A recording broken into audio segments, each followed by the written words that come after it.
boğazları yumuşatma etkisine sahiptir. Öksürüğe de çok iyi gelir.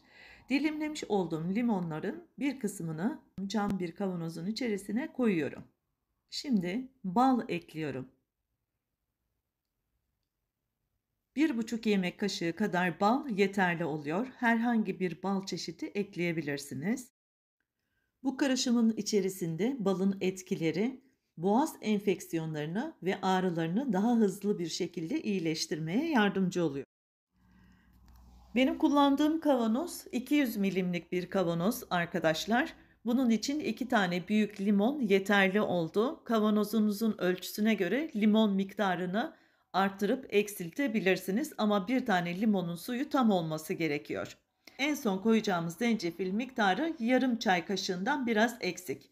Ve üzerine tekrar bal ekliyorum ve son olarak da az önce sıkmış olduğumuz limonun suyunu bunun üzerine ilave ediyorum ve sıkıca kapatıyoruz kapağını ve şöyle tezgahın üzerinde yuvarlıyorum, baş aşağı çeviriyorum. Tam bir karışmasını bekliyorum ve buzdolabıma götürüyorum. Bir gece bunu bekletiyorum. Bir geceden sonra bunu nasıl kullanacağız? Hemen onu da aktaracağım. Fakat burada kullandığımız zencefil ne gibi etkileri var? Soğuk algınlığını önlüyor. Öksürüğe iyi geliyor ve balgam söktürücü etkisi vardır ve bir de bağışıklığı da destekliyor arkadaşlar. Bir gün beklettik. Ertesi gün bunun kapağını açtığımızda limonları şöyle güzelce bir kaşık yardımıyla karıştırıyoruz. Ve bunu çay olarak tüketebilirsiniz arkadaşlar.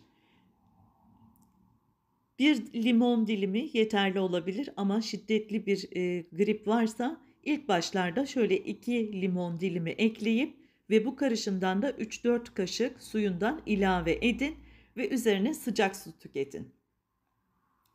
Hazırladığımız zencefilli ballı limon karışımı soğuk algınlığına yakalandığınız zamanda ya da bunu hissettiğiniz zamanlarda hemen günde bir fincan içebilirsiniz bu şekilde. Üzerine sıcak su ekleyip güzelce karışın ve böyle tüketin.